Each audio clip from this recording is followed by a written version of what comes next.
primeira orientação que Pedro dá aqui aos seus leitores sobre como enfrentar o sofrimento é não estranhar o sofrimento quando o sofrimento chegar. Amados, não estranheis o fogo ardente que surge no meio de vós, destinado a provar-vos como se alguma coisa extraordinária vos estivesse acontecendo. O que Pedro está dizendo aqui é isso. O sofrimento da vida do cristão não é nada extraordinário, não é fora do comum. Aliás, o sofrimento faz parte da vida do cristão. É ordinário, é comum, está embutido na nossa vida o sofrimento. Esse ponto é muito importante porque se você não entende assim, quando o sofrimento bater na sua porta, quer seja por conta da perseguição, quer seja por conta de qualquer calamidade, uma doença terminal em você ou num filho seu, ou no seu marido ou na sua esposa, a quebra da sua empresa, quando isso chegar, você vai ser tomado de surpresa e dizer: Deus, eu pensei que pelo fato do Senhor ter me perdoado, ter me aceitado como seu filho, perdoado os meus pecados, que o Senhor me trataria de uma maneira diferenciada aqui nesse mundo, me livrando desse tipo de coisa. Deus nunca prometeu isso. Por isso que Pedro disse: amado, não estranhe quando o fogo irromper, quando o incêndio do sofrimento irromper na sua vida, porque não está acontecendo nada extraordinário. Ou seja, isso é que é o padrão. Você viver sem sofrimento é extraordinário. Isso é que é extraordinário, você passar por essa vida e não enfrentar sofrimento de todo tipo, de qualquer tipo. O normal é que você sempre esteja sofrendo de alguma forma. E por que isso? No caso aqui dos leitores de Pedro, a causa principal era a perseguição, porque eles eram cristãos num ambiente hostil. Afora isso, são humanos. E a nossa humanidade, a raça humana, ela está debaixo do juízo de Deus. A queda dos nossos primeiros pais lá no jardim trouxe consequências não somente para eles, mas também para todos os seus descendentes, dos quais nós fazemos parte. Deus disse: maldita é a terra por tua causa. Com dores você terá filhos, disse ele para a mulher. E você vai com o suor do seu rosto ganhar o seu pão, indicando com isso que a vida do homem seria uma vida de sofrimento na sua sobrevivência. Então, Deus submeteu toda a raça humana às consequências do pecado de Adão. Então, pelo fato de você ser descendente de Adão, você já entra nesse mundo debaixo da marca do sofrimento, da dor, da angústia, das aflições, das frustrações, dos problemas. Tudo isso faz parte da nossa humanidade, enquanto Deus não nos restaurar mediante a ressurreição dos mortos no novo céu e na nova terra onde habita a justiça. Então, isso faz parte. Esse ponto eu quero insistir nele, porque a gente vive numa sociedade onde o sofrimento é visto como embaraço. Porque o que é que a nossa sociedade ocidental, a nossa sociedade brasileira, qual é o alvo da vida do brasileiro? Ser feliz. E o que é que isso representa para ele? Ter um bom trabalho, ter casa própria, ter seu carro, ter dinheiro para sair de férias, se quiser casar, arrumar uma boa esposa, um bom marido, ter filhos saudáveis, bem-sucedidos, que vão para a melhor escola. Então, esse é o sonho de consumo que a sociedade tem. Felicidade é isso. O sofrimento impede isso. O sofrimento, ele quebra esse plano, esse desejo, esse sonho que a pessoa tem.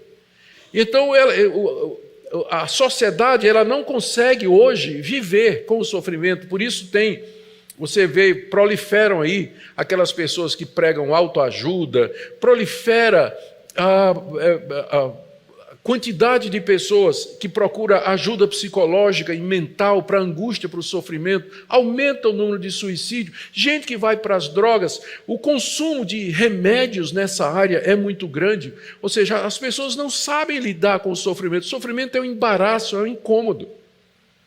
E às vezes até na igreja. Por que vocês acham que essas igrejas aí, elas prosperam, as neopentecostais? Exatamente porque a pegada delas é o seguinte: você sabe como é que a Universal é chamada no mundo de fala latina? Pare de sofrer. Pare de sofrer. Não é chamada Universal do Reino de Deus. O nome da igreja é Igreja Pare de Sofrer. Exatamente porque a pegada deles é essa daí. Eles sabem que nós temos anseio de paz, de tranquilidade, de prosperidade, e é exatamente isso que eles estão oferecendo.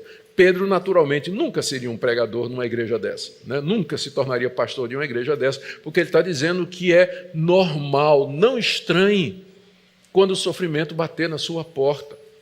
Porque se você não está preparado, você vai começar a questionar a Deus. Deus, por que eu? Por que está acontecendo comigo? Por que exatamente eu? Tem tanta gente pior do que eu vivendo bem, e eu, que tenho tentado ser fiel, viver uma vida reta e santa diante de ti, olha o que aconteceu.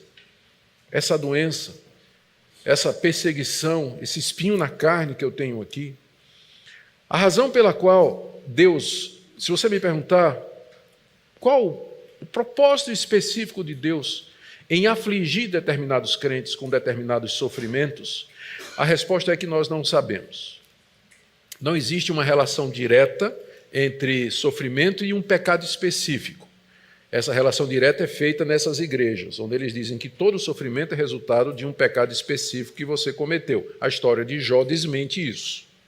A história de Jó está na Bíblia para desmentir essa relação direta entre um pecado que você comete e o sofrimento que vem depois. Mas eu não sei dizer qual o propósito específico na vida de um crente, porque isso faz parte da providência de Deus, que frequentemente é misteriosa, ele não revela. Mas ele revela o princípio geral do porquê o sofrimento faz parte ordinária da vida do cristão, que pode ser tirado aqui do verso 12. Porque ele se refere ao sofrimento como fogo ardente, destinado a provar-vos. Pedro aqui está usando uma figura bem conhecida da época, que é do fogo usado pelo ourives para provar os materiais. A palavra provar aqui é a mesma palavra que era usada para o teste de materiais. O que é que se fazia? Se pegava o ouro, se submetia o ouro numa fornalha, no fogo ardente, para que, uma vez que o ouro derrete numa certa temperatura e os elementos estranhos ao ouro derretem em outra temperatura, o fogo faz a separação dos elementos e depura o ouro.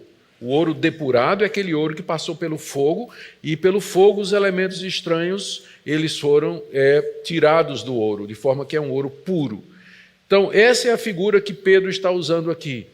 O fogo ardente tem como objetivo depurar a fé de vocês.